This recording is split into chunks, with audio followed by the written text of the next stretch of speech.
예수님과 형제들이라는 제목으로 말씀 전하실 때 많은 은혜 받으세요. 아멘. 예, 감사합니다. 네, 방금 우리 함께 봉독하신 말씀 요한복음 7장 1절로 13절의 말씀으로 예수님과 그 형제들, 예수님과 형제들이라는 제목으로 함께 말씀 나누도록 하겠습니다. 여러분, 요즘도 이제 병원 이름에도 캐톨릭에서 운영하는 병원 이름 중에 보면 성가라는 이게 가짜가 가족 가짜입니다. 집 가짜를 써서 성가족이라는 거죠. 거룩한 가정.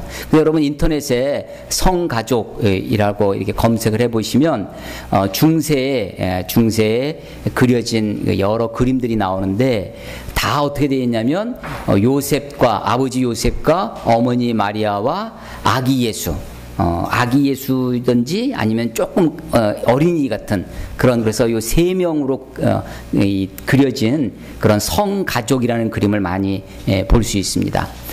캐톨릭에서 주장하는 것 중에 하나가 뭐냐면 예수님 어머니 마리아의 동정녀 마리아 이런 말 들어보셨죠? 근데 이 동정녀 예수님을 낳으신 뿐만 아니라 그 이후에도 끝까지 동정녀로 계셨다.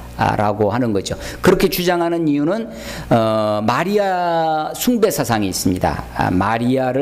우리는 물론 마리아를 우리의 믿음의 좋은 믿음의 모본으로서 신앙인으로서 우리가 존경은 할 수 있지만 마리아를 우리가 어떤 숭배의 대상으로 삼지는 않습니다.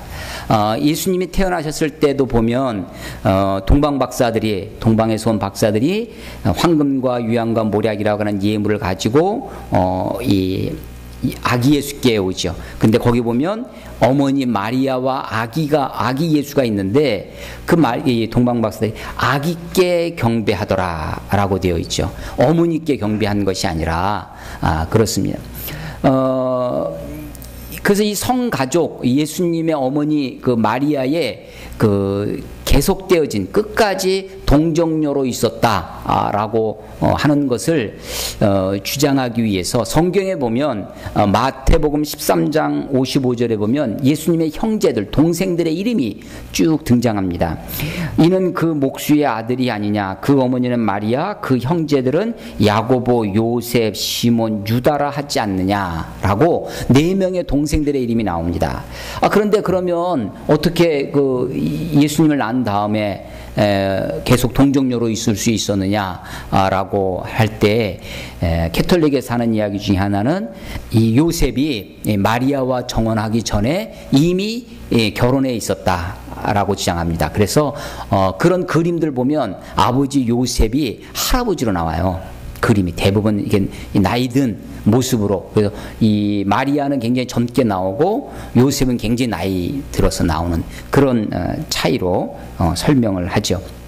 근데 우리 개신교에서는 그렇게 보지 않고 예수님의 형제들, 예수님의 동생들이 있었다라고 우리가 보고 있습니다.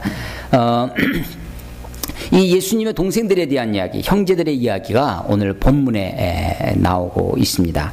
1절에 보면 예수님이 갈릴리로 다니시다가 유대로 다니려 아니하심은 지금 이 팔레스틴의 지도 여러분 기억나십니까? 제가 다시 한번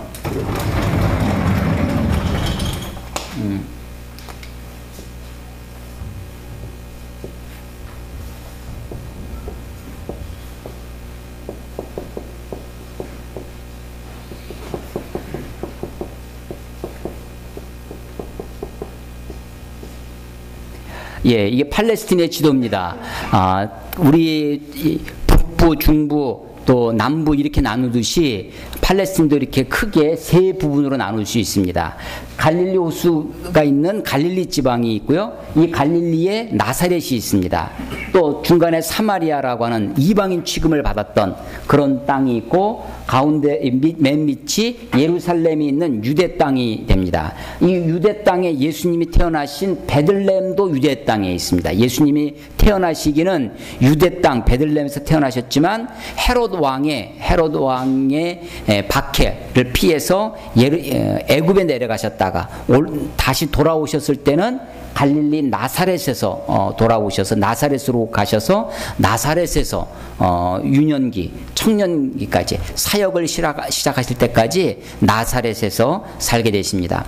여러분 복음서가 4권이 있는데 4복음서가 있죠. 그 중에 마태, 마가, 누가 이 공간복음과 네 번째 있는 제4복음서라고 하는 요한복음은 조금 다르다라고 하는 것을 여러 가지로 설명을 했습니다. 그 중에 하나가 예수님의 사역의 중심이 어디냐라고 하는 것입니다. 공간복음서 마태, 마가, 누가 이 3권은 예수님이 주로 이 위쪽 북부에 있던 갈릴리 중심의 사역입니다. 갈릴리에서 주로 하셨던 일들이 공간복음서에 기록되어 있습니다. 그런데 요한복음은 특이한 것이 이 유대를 중심으로 유대에서의 전도 활동, 유대에서의 사역이 이 요한복음의 중심을 이루고 있습니다. 그래서 요한복음에 보면 갈릴리에서 있었던 몇 가지 일들만 기록되어지는데 우리가 요한복음 2장에서 봤던 갈릴리 가나의 혼인잔치집, 또 다시 4장 후반부에 가면 사마리아에서 복음을 전하시고 다시 유대에서 갈릴리로 가실 때 사마리아에서 여인을 만나서 복음을 전하시고 다시 갈릴리로 가셔서 가나에 가셔서 왕의 신하의 아들을 고치신 사건, 그것이 갈릴리 가나에서 행했던 2번째 표적이다라고 하셨던 것. 또 우리 몇 주 동안 말씀을 나눴던 요한복음 6장의 오병이어의 사건, 이게 바로 갈릴리 지방에서의 일입니다. 나머지는 전부 다 이 유대에서 이루어진 것입니다.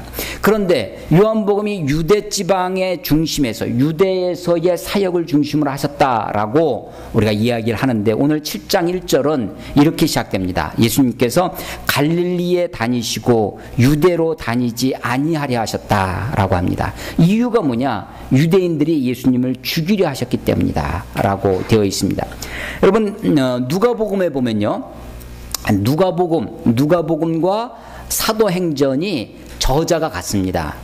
누가라고 하는 사람이 의사 누가가 썼어요. 그래서 누가가 이 2권을 누가행전 붙여서 누가복음과 사도행전을 붙여서 누가행전 이렇게 말하기도 하고 2권을 붙여서 누가문서라고도 이야기를 합니다. 이 2권을 누가복음과 사도행전을 이끌어가는 이야기를 저술해가는 누가의 중요한 포인트가 뭐였냐면 여행이라고 하는 것입니다. 그것을 지리적 포인트, 지리적 관점이 있습니다. 우리가 잘 알다시피 사도행전 1장 8절에 보면 성령이 너희에게 임하시면 너희가 권능을 받고 예루살렘과 온 유대와 사마리아와 땅끝까지 이르러 내 복음이 증거되어야 하리라 라고 말씀하십니다. 증인이 될 것이다. 예수님의 증인이 될 것이다 라고 말씀하시는데 그때 이 예루살렘과 유대와 사마리아와 땅끝까지, 그래서 실제로 사도행전을 보면 예루살렘에서 복음이 유대 땅으로 또 사마리아로 또 땅끝까지 복음이 증거되어지는 소위 지리적 확장, 지리적 모티브를 가지고 사도행전이 그렇게 기록이 되어져 있습니다. 그와 동일하게 누가복음도 마찬가지입니다. 누가복음에는 한 가지 여행 포인트가 있는데 그것이 뭐였냐면 예루살렘을 향하여 가시는 것입니다. 예루살렘. 그래서 누가의 책이 2권, 누가복음과 사도행전이 있는데 누가복음 앞에 있는 누가복음은 예루살렘으로 가는 책 이야기입니다. 뒤에 있는 사도행전은 땅끝으로 가는 이야기입니다. 땅끝으로. 그래서 누가복음은 이 갈릴리에서 주로 예수님의 사역을 하시는데 그 지향점은, 목표는 어디냐면 예루살렘에 있습니다. 예루살렘으로 가고자 합니다. 누가복음 9장 31절에 보면 예수께서 예루살렘에서 별세하실 것을, 죽으실 것을 말씀하기 시작하십니다. 9장 51절에 예수께서 승천하실 기약이 차감해 예루살렘을 향하여 올라가시기로 굳게 결심하시고, 누가복음 9장 16장 53절에 보면 예수께서 예루살렘을 향하여 가시기 때문에, 누가복음 13장 22절에 보면 예수께서 각 성, 각 마을을 다니사 가르치시며 예루살렘으로 여행하시더니, 누가복음 17장 11절에도 예수께서 예루살렘으로 가실 때, 누가복음 18장 31절에도 예수께서 우리가 예루살렘으로 올라가노니, 19장 11절에도 예수님이 자기가 예루살렘으로 가까이 오셨고, 누가복음 19장 28절에도 예수께서 이 말씀을 하시고 예루살렘을 향하여 앞서서 가시더라. 예, 지금 누가복음에 지금 제가 계속해서 성경 구절을 말씀해 드렸는데, 그것이 다 뭐냐면 예루살렘을 향하여 가고 계시는 것입니다. 예루살렘을 향하여 가기로 마음에 굳게 결심하셨다. 그런데 첫 번째가 뭐냐면 누가복음 9장 31절에 보면 예수께서 예루살렘에서 별세하실 것을 말씀하셨다. 예수님께서 예루살렘에서 죽을 것을 말씀하셨다는 거죠. 그러니까 예루살렘이 예수님의 여행의 목적지입니다. 예루살렘으로 가려고 해요. 근데 거기서 뭐하러 가시려고 하냐면 죽으러 가려고 하신 것입니다. 우리는 사실은 우리가 하루하루 살아갑니다. 다른 말로 하면 하루하루 죽어가고 있는 거죠. 근데 인간은 아이러니하게 죽어가고 있으면서도 죽어간다고 얘기하지 않습니다. 또 죽으려고 살지도 않습니다. 근데 예수님은 정말로 이 땅에 죽으러 오셨습니다. 예루살렘에 왜 가셨느냐? 죽으러 가신 것이에요. 이것이 주님이 이 땅에 오신 이유이고 목표였습니다. 주님은 이 땅에 죽으시러 오셨습니다. 십자가를 지시러 오셨습니다. 우리들을 구원하여 내 죄를 위하여 십자가에서 죽으려고 오셨다는 것입니다. 이것이 주님의 이유고 주님이 이 땅에 오신 목표입니다. 그런데 오늘 7장 1절에 보면 예수께서 갈릴리에서 다니시고 유대에서 다니려 아니함은, 갈릴리에서 오히려 이 요한복음은 유대에 지금 7장 이후로는 계속해서 유대 땅에서 벌어지는 이야기입니다. 요한복음이 21장까지 있습니다. 이 긴 이야기가, 긴 책에 상당 7장부터 유대 땅의 이야기입니다. 많은 이야기가 유대에서 벌어져요. 근데 지금 7장 1절은 갈릴리에서 다니지 아니하시고 유대 땅으로 에서 다니려 하셨다. 유대인들이 죽이려 함이러라라는 것이죠. 누가복음에서는 예수님이 예루살렘에서 죽으려, 별세하려고, 그리고 예루살렘을 향하여 가신다고 했는데, 오늘 여기서는 지금 사뭇 다르게 등장하고 있습니다. 예수님을 죽이려 했다는 이야기는 요한복음에서 이미 요한복음 5장에서 등장하기 시작합니다. 요한복음 5장의 베데스다 연못가에서, 베데스다도 성전에 있는 양문, 양들이 드나드는 문입니다. 양만 드나드는 것이 아니라 양을 끌고 제사 지내기 위해서 양을 잡아서, 예루살렘은 산꼭대기에 있습니다. 거기 양을 키우는 데가 아닙니다. 다른 데서 들판에서 양을 키우다가 제사를 드리러 양을 죽이려 데리고 올 때 성에 여러 문들이 있는데 그 중에 한 문이 양문입니다. 쉽게이트예요. 그 양문으로 그 양을 끌고 옵니다. 그 양을 데리고 와서 그 앞에서 양도 씻기도 하는 베데스다 연못이 있었습니다. 거기서 38년 된 병자를 고칩니다. 예수님이 병자를 고치셨다라고 하는 것 자체는 사람들에게 문제가 되지 않았습니다. 그런데 그것을 언제 고치냐면 안식일 날 고칩니다.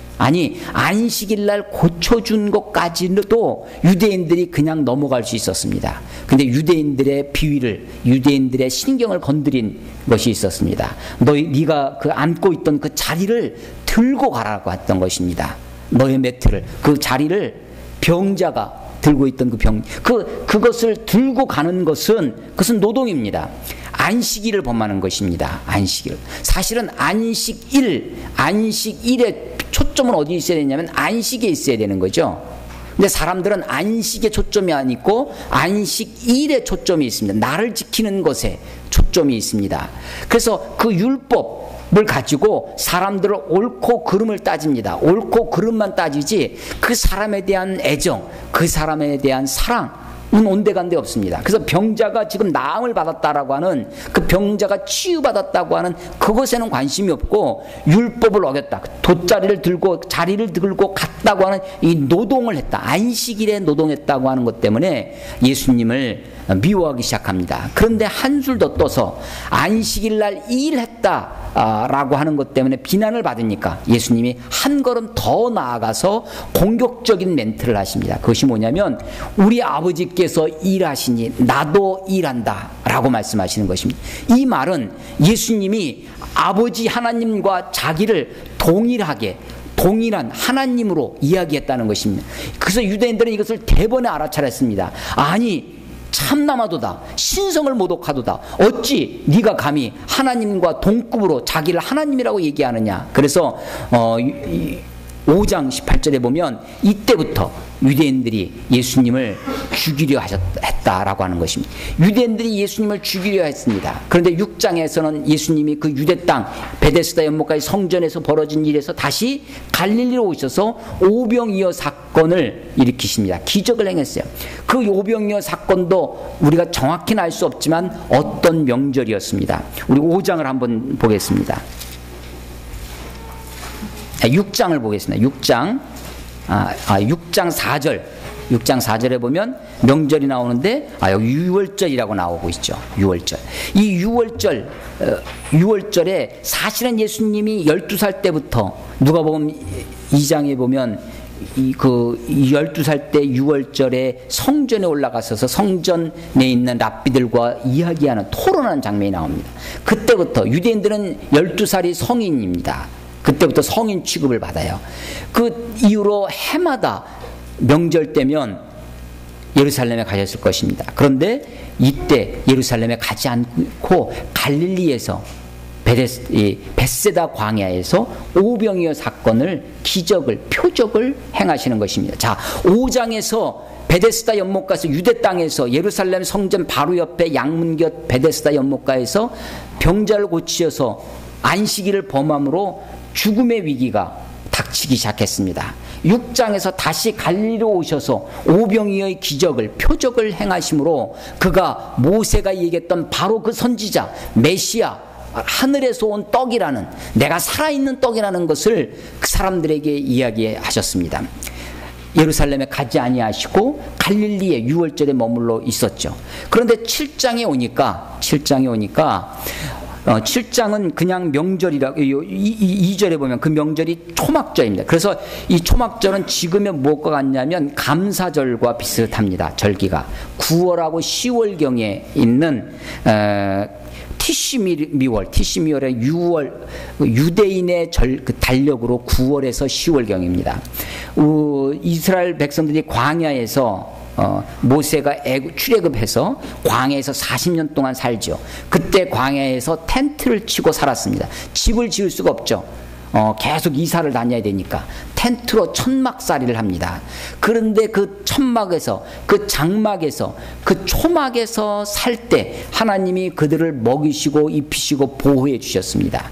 광야에서 그들의 옷이 헤어지지 않았다라고 신명기에서는 그렇게 회고할 정도로 하나님의 인도, 하나님의 보호, 하나님의 공급에 대해서 감사해서 하나님 앞에 예배를 드리는 것이 초막절이었습니다. 그것을 초막절이라고도 하고 장막절이라고도 하고 수장절이라고도 하는 것이었습니다. 그 초막절 절기 때 예수님이 제 형제들하고 벌어지는 것입니다. 이때 두 번째 유월절이었던 오병이어의 사건이 있었던 두 번째 유월절하고 예수님이 십자가에 달리시는 마지막 유월절과 그 사이에 초막절이 있는 것입니다. 그러니까 이제 예수님이 십자가에 달리시기 약 6개월 정도 앞에 둔 그런 시점이에요. 예수님이 이제 공생의 마지막 후반부를 향해서 가고 있는 것입니다. 초막절 때 형제들이 그렇게 이야기를 합니다.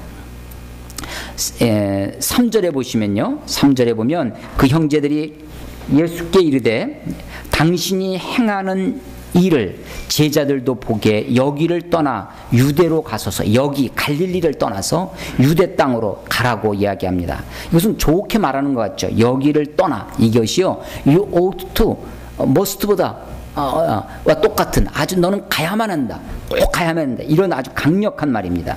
여기를 떠나야 된다는 것이죠. 유대로 가소서. 왜냐하면 4절에 스스로 나타내기를 구하면서 묻혀서 비밀히 은밀히 일하는 사람이 없나니 이러한 기적들을 미러클을 이 기적들을 행하려 하거든 자신을 세상에 나타내소서. 자신을 세상에 나타내소서. 자신을 쇼업하라는 것입니다. 자기를 드러내라는 것입니다. 자신을 드러내는 언제? 초막절에. 어디서? 예루살렘에서.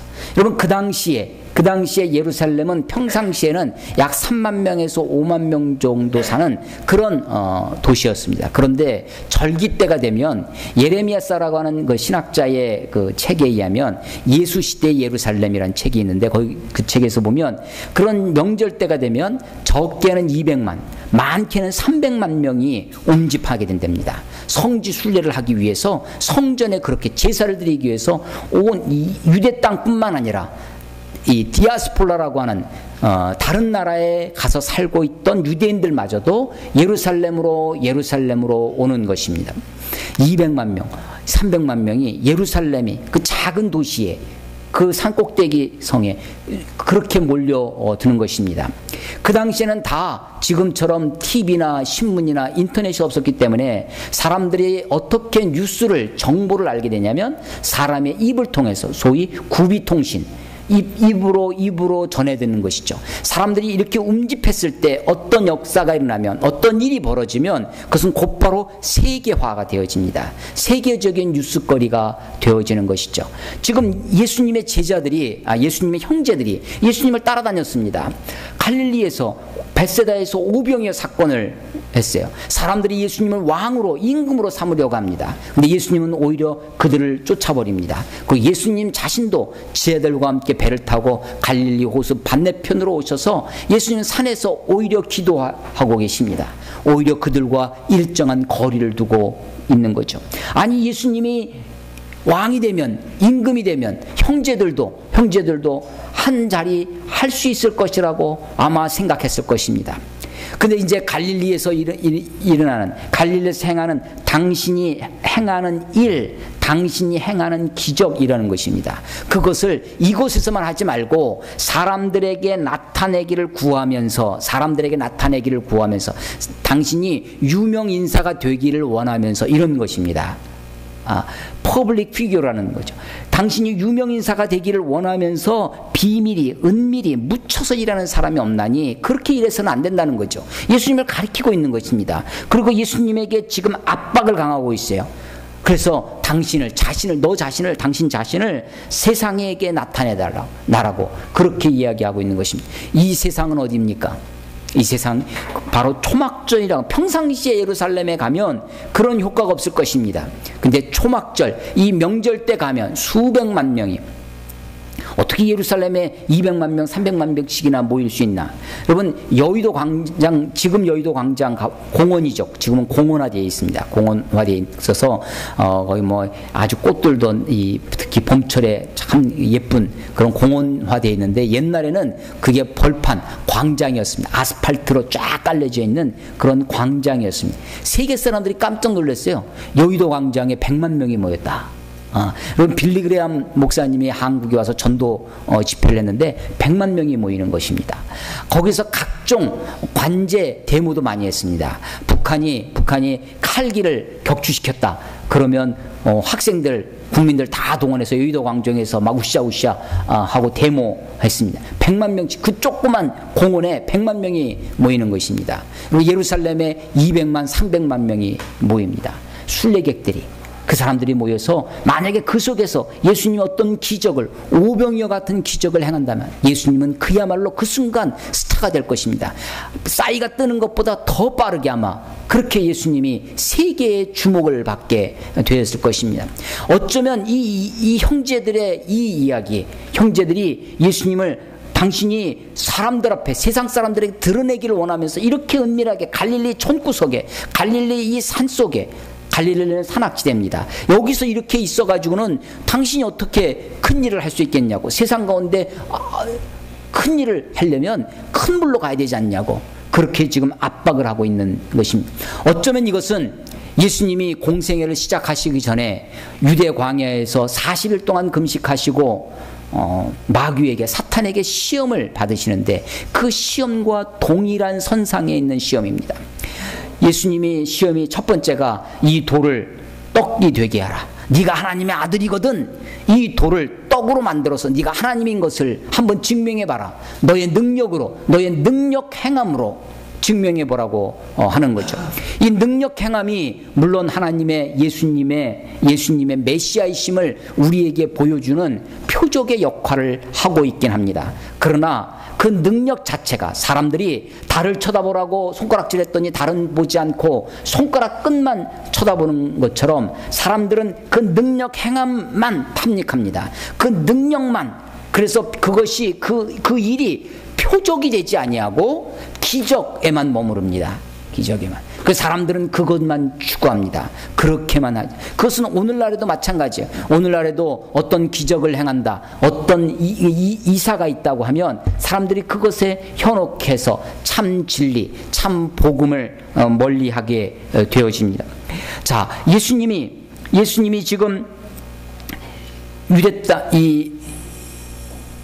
유대 예루살렘에서 초막절 그 페스티벌, 그 명절 때 수많은 사람들, 이 명절이요, 우리는 추석이나 설날 때면 3일씩 연휴로 지죠. 이 초막절은 15일입니다. 15일.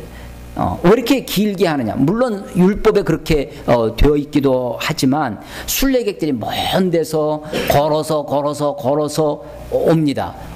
우리처럼 자동차가 있고 뭐 이러면 교통이 빠르면 날짜를 정확히 지켜서 그날 할 수 있을 것입니다.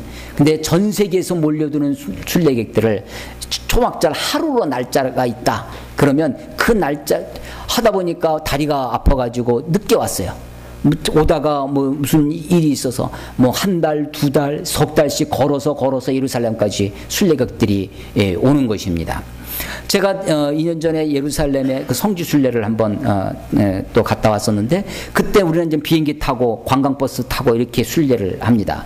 그런데 아랍인들은 대부분 가난하지 않습니까? 근데 예루살렘에도 그 이 모슬렘들의 성지가 하나 있습니다. 예루살렘 성전이 있던 바로 그 자리에 황금 돔으로 있죠. 그게 마호멧이 승천한 자리라고 합니다. 그래서 네 번째 성지예요. 회교도들에게. 그래서 거기 성지 순례를 하러 옵니다. 그 사람들도. 근데 그 사람들은 어떻게 오냐면 버스를 하나 대절하기는 해요. 그런데 그 버스를 뭐 호텔이나 이런 데서 자지 못하니까 그냥 버스 가다가 벌판에서 그냥 버스 세워놓고 거기서 내려서 잠을 잡니다. 거기서 밥을 끓여 먹어요. 그리고 다시 짐 싸들고 다시 차 타고 이렇게 옵니다. 그래서 그렇게 돈을 아주 모으고 해서 성지 순례를 합니다. 그것이 그들의 신앙의 종교의 신앙의 의무 중에 하나입니다. 그래서 그렇게 하는 거예요. 그러니까 이게 지금도 그렇게 버스를 대절해서 와도 지금 막 열흘씩 20일씩 그렇게 해서 성지 순례를 온다고 합니다. 그래서 옛날에는 그 15일 동안 긴 시간 동안이었죠. 그래서 만약에 그 속에서 어떤 일이 벌어지면, 어떤 기적을 예수님이 행했다면 예수님이 아마 그 중에서 스타가 되었을 것입니다. 예수님이 광야에서 시험 받으실 때 두 번째 시험이 뭐였냐면, 높은 곳에 데려가서 뛰어내려봐라. 그러면 성경에 시편에 말씀하신 것처럼 천사가 너를 받아줄 것이다. 높은 데서 떨어졌는데 하나도 안 다쳤어요. 이런 엔터테인먼트가 어디 있습니까? 일어나죠. 그래서 그런 것을 보고 사람들이 와 하고 예수님을 네가 자연스럽게 쉽게 높아질 거 아니냐.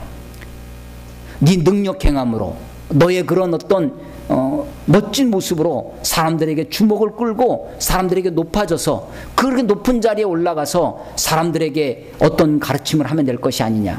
여러분, 기독교 안에도, 우리 한국교회, 우리 현대교회 안에도 이와 비슷한 주장이 있습니다. 100% 다 나쁜 것은 아니지만 어떤 이름으로 우리들에게 가르쳐지고 있냐면 고지론이라는 것이 있습니다. 여러분 들어보셨습니까? 고지론. 이런 것입니다. 고지에 올라가야 고지를 점령해야 된다. 고지를 점령. 어제도 제가 어떤 교회 가서 결혼식에 참석을 하고 왔는데요. 3층입니다. 이게 결혼식장이 있는 본당에서 결혼식을 합니다. 3층까지 물론 엘리베이터가 있었지만 건강한 저는 걸어 올라갔습니다. 계단 한 계단 한 계단 올라가는데 계단마다 계단에다가 글을 표를 붙여놨어요. 근데 그 표가 나를 감동시키고 나에게 막 어떤 열정을 일으키기보다는 목사인 저에게도 거부감이 좀 들었습니다. 무엇으로 어디를 점령하라, 무엇으로 어디를 차지하자. 굉장히 전투적입니다. 기독교가 왜 이렇게 됐는지 모르겠어요. 다 뭐 점령하고 뭐 차지하고 막 그런 걸로만 되어 있습니다. 물론 복음을 증거하고 그리스도의 사랑을 나누고 하는 우리 그에게 그런 사명이 있죠. 근데 세상을 그런 정복의 대상으로만 보고 있는 거죠. 그런 모습들이 우리에게 남아 있습니다. 우리 기독교가, 우리 현대교회가 이 고지를 점령해야 된다.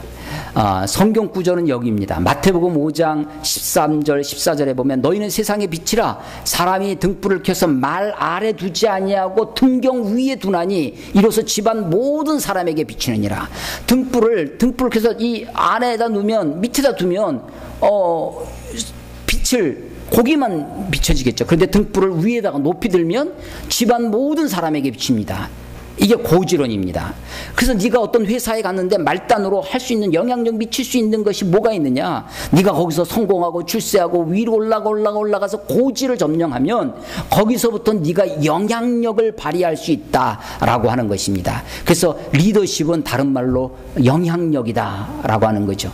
영향력을 발휘하면, 내가 가정에서 영향력을 발휘하면, 어떤 직장에서 영향력을 발휘하면 그것이 리더십이라는 것입니다. 그런데 영향력을 발휘하기 위해서 우리가 효과적인 전략적인 위치를 점해야 된다라고 하는 것이죠. 그게 어디냐? 고지론이라는 것입니다. 고지를 점령해야 된다. 이것이 이제 물론 여기에도 일견 옳은 말도 있습니다. 그리고 고지를 점령해서 정말로 선한 영향력을 발휘하면 이것처럼 좋은 것이 없죠.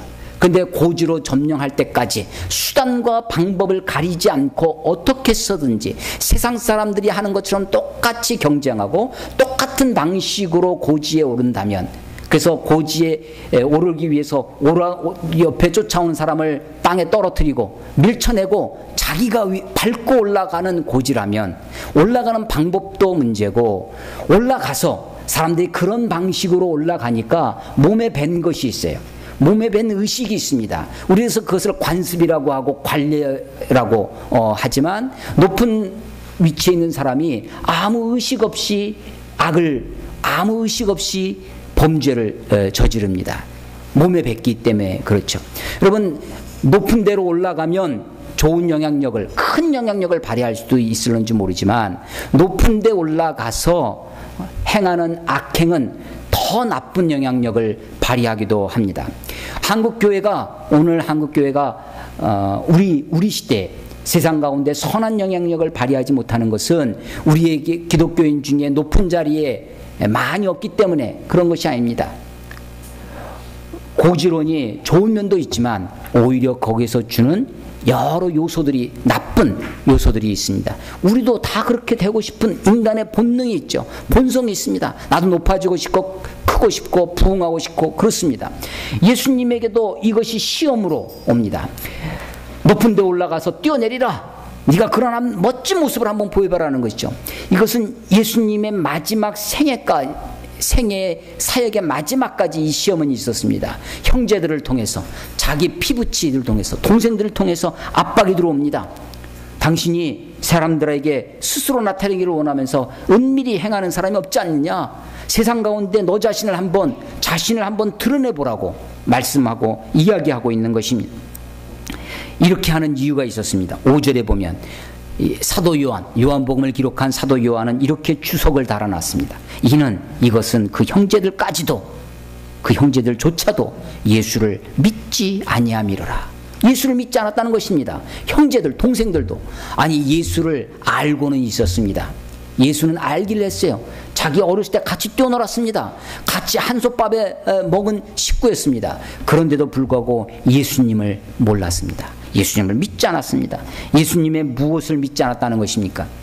예수님의 메시아이심을 믿지 않았던 것입니다. 예수님이 하나님의 아들, 하나님이신 것을 믿지 않은 것입니다.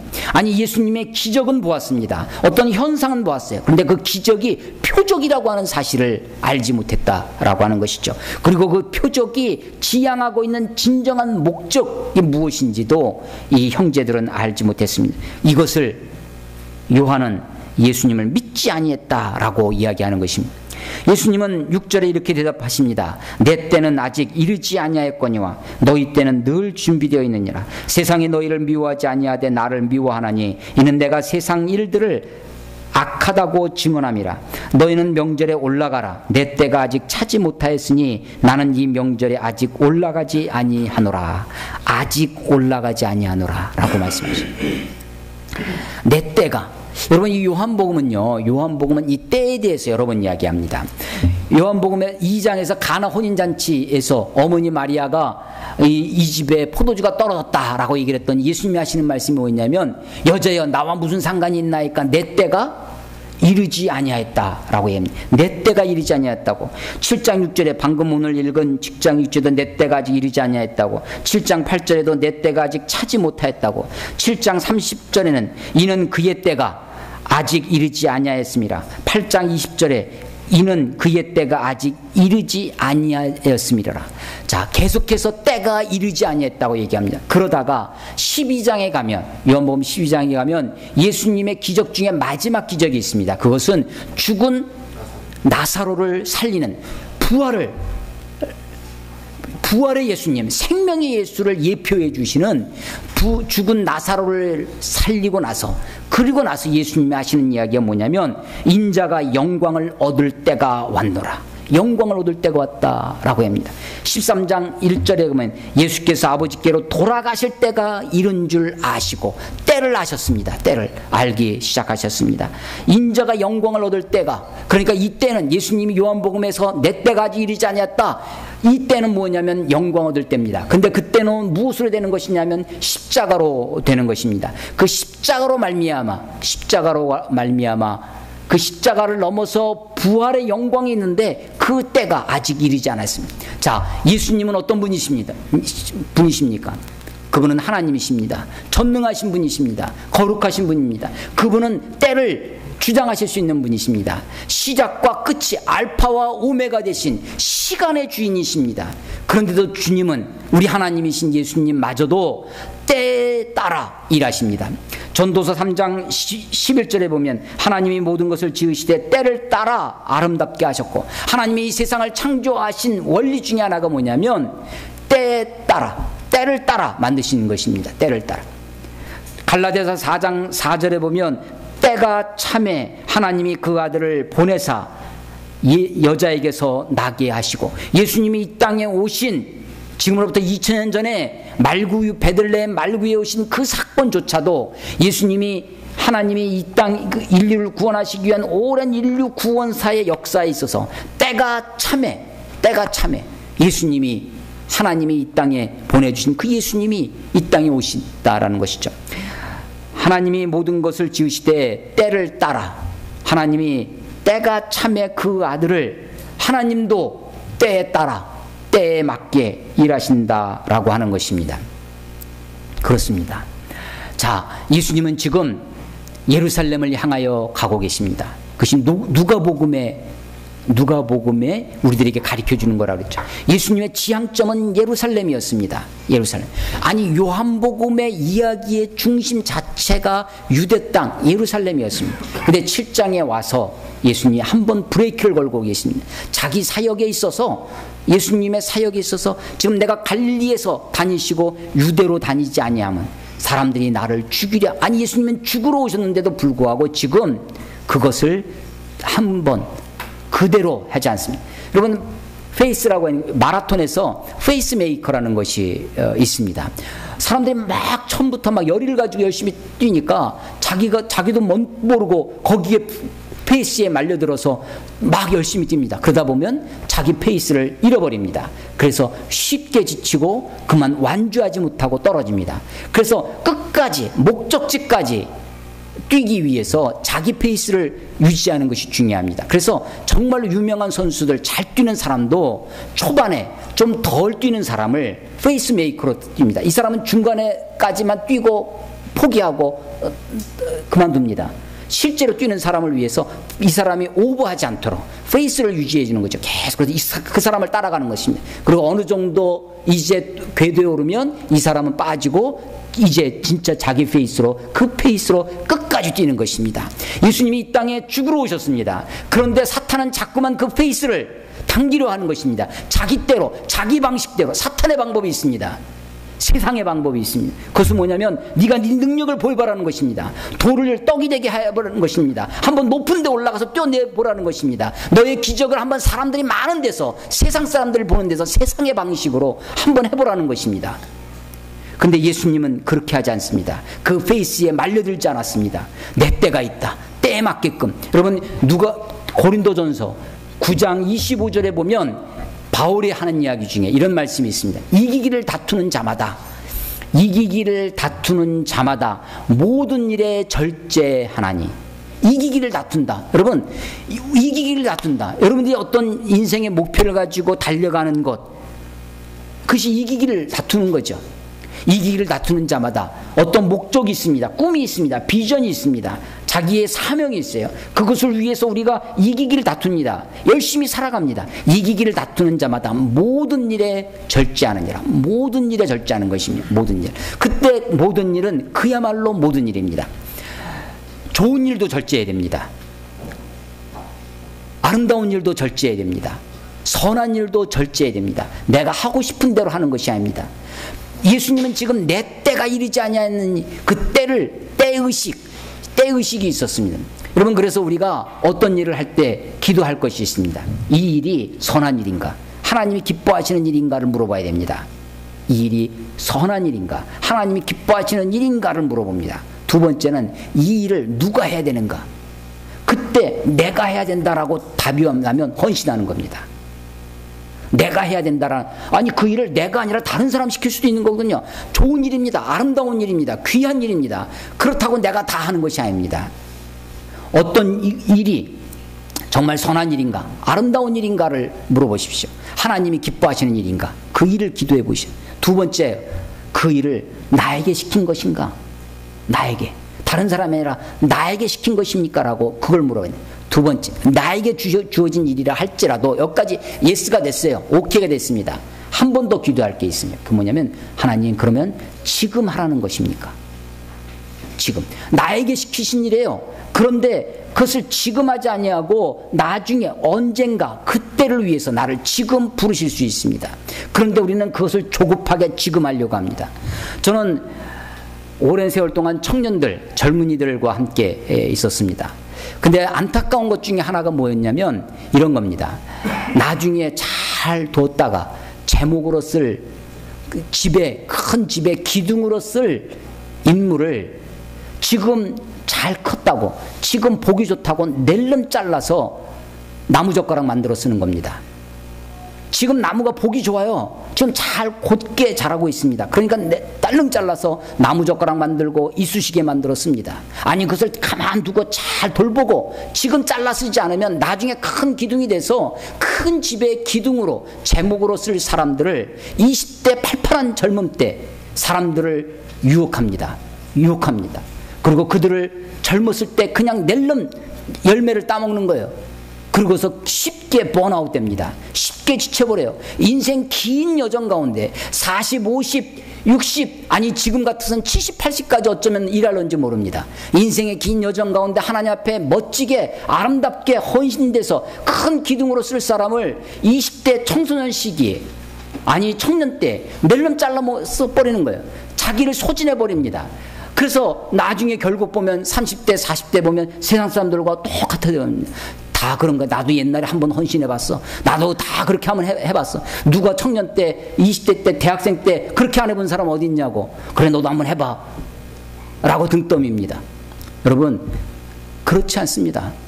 내 때가 있습니다. 그래서 우리가 기도할 때 세 가지를 놓고 기도해야 되는 거예요. 어떤 일이 정말 하나님의 일인가, 하나님이 기뻐하시는 일인가, 그리고 두 번째는 그 일이 내가 해야 될 일인가.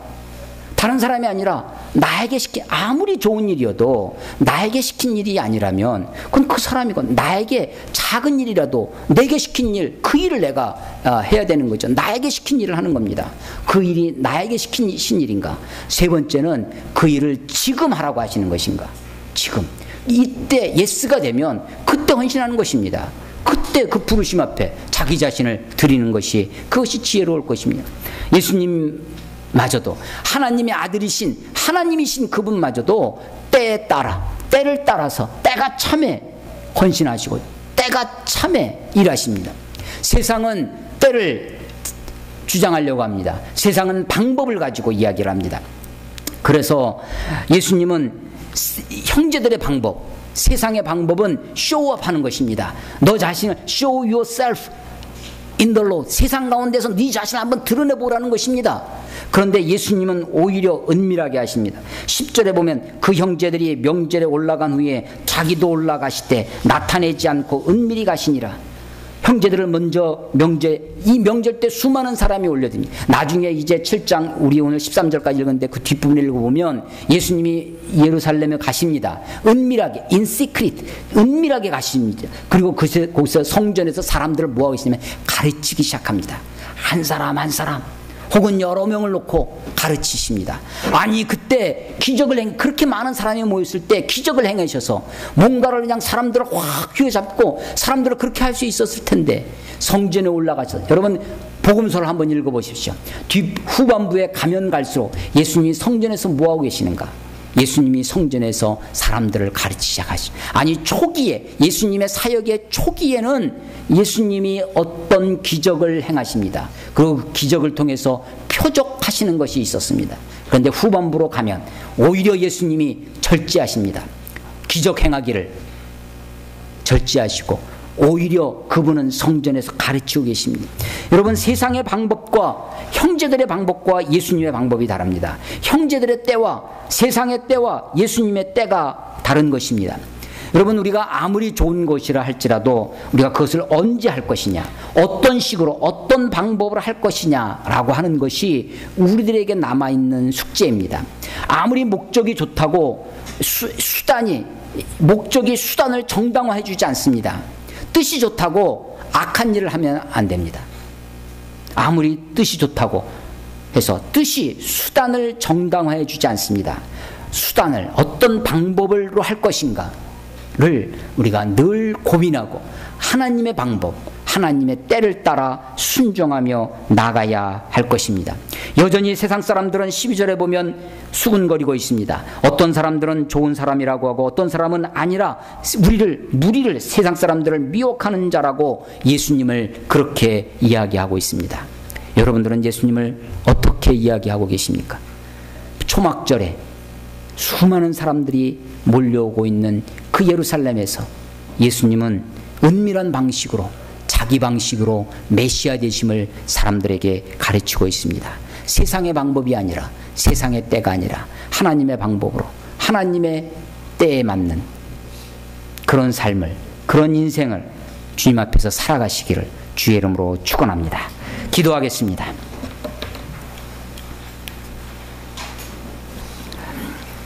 하나님 아버지, 만군의 여호와이신 우리 하나님, 우리 예수님마저도 주님이 그렇게 사모하셨던, 생애의 사명으로 알고 계셨던 그 십자가를 지는 일에 있어서 철저히 준비하시고 철저히 때를 기다리시며 마지막까지, 그 순간까지 그렇게 살아가셨던 모습을 보게 됩니다. 세상은 그 때를 당기려 하고 세상의 방식으로 하지만 하나님, 우리들 가운데 밀려오는 삶의 유혹들 앞에 하나님, 우리가 세상 앞에 온전히 하나님의 방법, 그리스도의 방법, 십자가의 방법, 낮아짐의 방법, 자기를 비우는 그 삶의 자세로 하나님의 뜻에 순종하며 내 뜻을 이루고 내 야망과 내 꿈을 이루는 것이 아니라 하나님의 꿈, 하나님의 뜻과 하나님의 계획을 우리의 삶 가운데 이루며 살 수 있도록 아버지여 축복해 주시옵소서. 하나님의 뜻이 없는 인생이 어디 있겠습니까? 하나님 우리를 부르셨다면 반드시 우리의 인생에 하나님의 뜻이 있을 터인데 하나님 그 뜻을 이루어 드리기 위하여 하나님의 때를 기다리며 준비하며 하나님 앞에 헌신된 삶을 살아가는 하나님의 백성들 다 되도록 아버지여 축복해 주시옵소서. 이제는 우리 주 예수 그리스도의 은혜와 그 아들 우리에게 보내주신 아버지 하나님의 크신 사랑하심과 우리 안에 내주하셔서 감동 감화하시는 성령님의 역사가 하나님의 뜻을 따라 하나님의 때를 기다리는 하나님의 백성들 머리머리 위에 이 나라와 이 민족 특별히 이 율전 지역 위에 지금부터 영원토록 함께 하시기를 간절히 축원하옵나이다. 아멘.